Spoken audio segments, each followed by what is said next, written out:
Phone की घंटी बजी और शिवानी ने फ़ोन उठाया। उधर से कोई बोला, भाभी, और रोने की आवाज़ आने लगी। शिवानी ने प्यार से पूछा, क्यों रो रहे हो छोटे बच्चे की तरह? अमित रोते हुए बोला, भाभी, और फिर सुबकने की आवाज़ आने लगी। शिवानी बोली, पहले चुप हो जाओ। अमित थोड़ा शांत होकर बोला, भाभी प्लीज़ भैया को छुड़ा दो, मुझसे ऐसी बात मत करो, मैं फ़ोन रखती हूँ। शिवानी यह कहते हुए फ़ोन रखने लगी। अभी उधर से आवाज़ आई, भाभी प्लीज़ फ़ोन मत रखना। भाभी भैया की गलती नहीं है। क्या कह रहे हो तुम?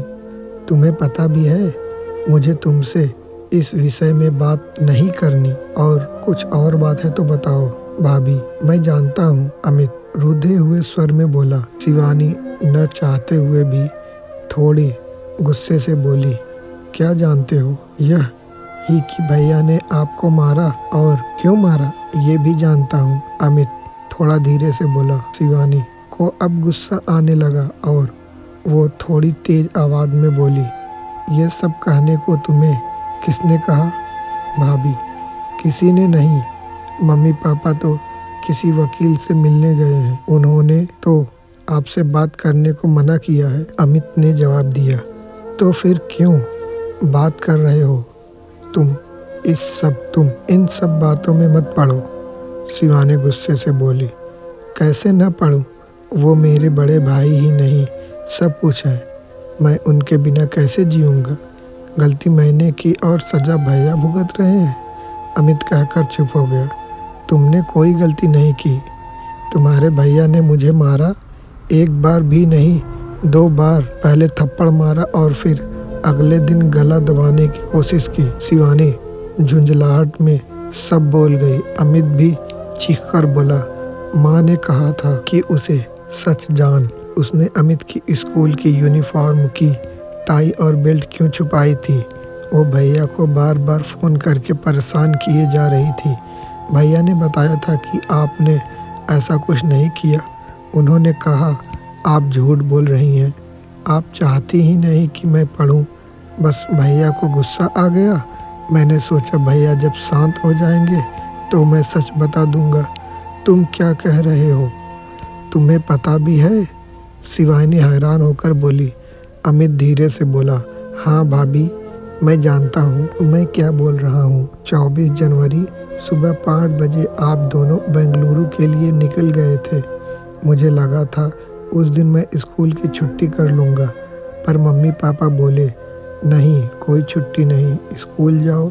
स्कूल में मेरा टेस्ट था और मैंने याद नहीं किया था।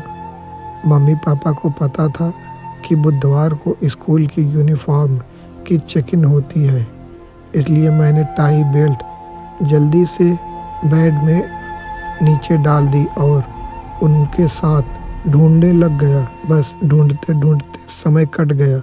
मम्मी को लगा आप छुपा कर गई हैं। उन्होंने तभी भैया को फ़ोन लगाकर गुस्से में आपके लिए बहुत कुछ कहा और साथ में ये भी कह दिया आप चाहती ही नहीं मैं पढ़ूं। मुझे यह नहीं पता था यह इतनी बड़ी बात हो जाएगी। सॉरी भाभी, शिवानी ने दर्द भरी आवाज़ में कहा।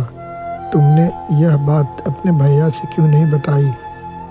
मैंने भैया को फ़ोन किया था, पर भैया ने कहा मैं बाद में बात करूँगा। मैं डर भी गया था। भाभी प्लीज़ मेरे भैया को जेल से निकाल दो, उनकी ज़िंदगी ख़राब हो जाएगी। उन्होंने बहुत मेहनत की है, तब जाकर इतनी अच्छी नौकरी मिली है। भाभी प्लीज़ मेरी खातिर। ये कहकर अमित ज़ोर ज़ोर से रोने लगा।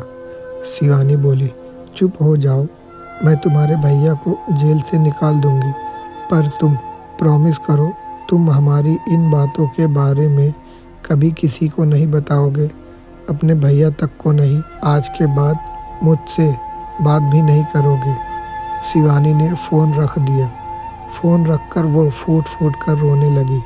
थोड़ी देर बाद चुप हो गई और कंप्लेंट्स वापस कैसे लेनी है सोचने लगी, क्योंकि पापा ने ही वहाँ से थाने फ़ोन किया था और पुलिस रात को आकर पकड़ कर ले गई थी। तभी दरवाजे पर बेल बजती है। वह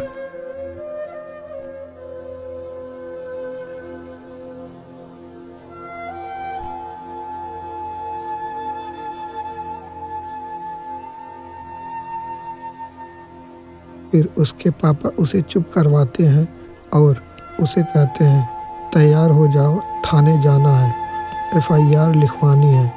रात को सिर्फ तुम्हारे प्रोटेक्शन के लिए पुलिस उसे ले गई थी। शिवानी पहले अपने पापा को पानी देती है और फिर चाय बनाकर लाती है। पापा कहते हैं, चाय क्यों बनाई? शिवानी कहती है, पापा पहले मुझे आपसे कुछ बातें करनी है। और फिर वह बैठकर सब बातें बताती है। बातें सुनकर पापा एक गहरी लंबी सांस लेते हैं और कहते हैं, तो अब तू क्या करना चाहती है? दुखी मन से पूछते हैं। पापा मुझे कुछ नहीं करना, बस आप उस इंसान को जेल से निकलवा दो और अब मैं अपनी ज़िंदगी खुद ही जीऊँगी। अभी आपके साथ आपके घर जाऊँगी और नौकरी करूँगी, बस अभी, और कुछ नहीं।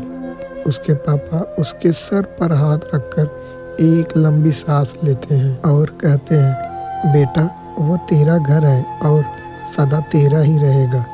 भावुक हो उठते हैं, फिर अपने को संभालते हुए कहते हैं, तू जो चाहे कर, बस खुश रहने की कोशिश कर। और खुद के आंसू संभाल नहीं पा रहे थे। ऐसा ही होता है बाप का प्यार। आए तो थे रोज से भरे हुए, ये सोचकर कि उसे सजा दिलवाकर ही चैन की सांस लेंगे, पर बेटी के आंसुओं और बातों ने शांत कर दिया।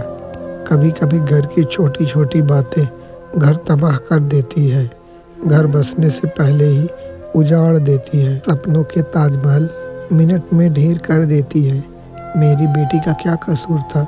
ये सब सोचते हुए उठते हैं और शिवानी से सामान पैक करने को कहते हैं।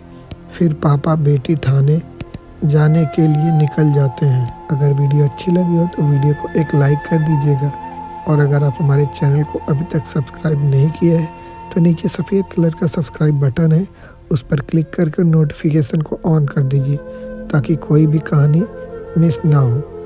तब तक के लिए लेते हैं इजाज़त, मिलते हैं नेक्स्ट कहानी के साथ। धन्यवाद।